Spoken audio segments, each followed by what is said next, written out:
ശ്രീ സുധീർ, ഈ കുട്ടികൾ പൻവേലിൽ എത്തിയെന്ന തരത്തിലൊക്കെ ചില സ്ഥിരീകരിക്കാത്ത വിവരങ്ങളുണ്ട്. അതടക്കം എന്തെങ്കിലും പുതിയ വിവരങ്ങൾ ലഭ്യമാകുന്നുണ്ടോ?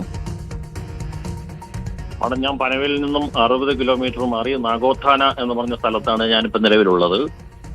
ഞാൻ നിൽക്കുന്ന നാഗോത്താനയിൽ നിന്നും ഒരു 15-20 കിലോമീറ്റർ മാറി ഗോവ റൂട്ടിലാണ് ഈ റഹീമുള്ളത്. ഇപ്പൊ റഹീമുമായിട്ട് ഞാനിപ്പോൾ ബന്ധപ്പെട്ടിരുന്നു. റഹീമിനെ നിരന്തരം പെൺകുട്ടികൾ സംസാരിക്കുന്നുണ്ട് ഫോൺ വഴി. അപ്പോൾ പെൺകുട്ടികൾ ഈ റഹീമുമായിട്ട് ബന്ധപ്പെട്ട ഫോൺ നമ്പർ എനിക്ക് ഷെയർ ചെയ്തിട്ടുണ്ട് റഹീം. ഞാനത് നമ്മുടെ നാട്ടിലെ പോലീസിന് ഉടനെ കൊടുക്കുന്നതാണ്. അപ്പോൾ അവരുടെ ടവർ ലൊക്കേഷൻ പോലീസിന് ലൊക്കേറ്റ് ചെയ്യാമല്ലോ. എന്താണ് കുട്ടികൾ പറയുന്നതെന്നാണ് ഈ ഘട്ടത്തിൽ മനസ്സിലാക്കുന്നത്? അപ്പം നീ എവിടെയാണെന്ന് ചോദിക്കുമ്പോഴത്തേക്ക് ഞങ്ങൾ ട്രെയിനിലാണ്, പനവേലിലേക്ക് പോവുകയാണ് എന്നാണ് റഹീമിനോട് പറയുന്നത്. ഓക്കെ, അപ്പൊ പൻവേലിൽ ഇറങ്ങാൻ തന്നെയാണ് അവരുടെ ലക്ഷ്യമല്ലേ? അതെ അതെ അതെ.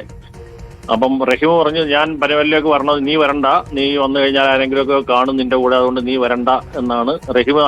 ട്രെയിനിൽ നാട്ടിൽ പോകുന്ന കാര്യം പെൺകുട്ടികൾ പറഞ്ഞിട്ടില്ല. ഓക്കെ, ഇവിടെ ഇങ്ങനെ ഒരു പരിശോധന നടക്കുന്ന കാര്യങ്ങളൊക്കെ അറിയാമോ? അതായത് ഇങ്ങനെ കുട്ടികൾക്ക് വേണ്ടി വലിയ തിരച്ചിലൊക്കെ നടക്കുന്നുണ്ടെന്നുള്ള കാര്യം ആ വാർത്തയോ അങ്ങനെ എന്തെങ്കിലുമൊക്കെ കാണുന്നുണ്ടോ? അതൊന്നും റഹീമിനും അറിയത്തില്ല, പെൺകുട്ടികൾക്കും ഇതുവരെ ശ്രദ്ധിച്ചിട്ടില്ല എന്നുള്ളതാണ് അറിവ്. ഓക്കെ, അപ്പൊ കൃത്യമായിട്ട് ഈ കുട്ടികൾക്ക് അതിനെക്കുറിച്ച് അറിയില്ല. അതുകൊണ്ട് തന്നെ ആ ഒരു പ്രതീക്ഷയോടെ അല്ല. അതുകൊണ്ട് കൃത്യമായി അവിടെ എത്തുമ്പോൾ നമുക്ക് കുട്ടികളെ കണ്ടെത്താൻ കഴിയുമെന്നൊരു പ്രതീക്ഷ തന്നെയാണല്ലേ? തീർച്ചയായിട്ടും, അതെ അതെ അതെ. ഇപ്പോൾ താനൂർ പോലീസ് മുംബൈയിലേക്ക് പുറപ്പെടുന്നു എന്നുള്ളൊരു ലേറ്റസ്റ്റ് അപ്ഡേറ്റ് കൂടി വരുന്നുണ്ട്.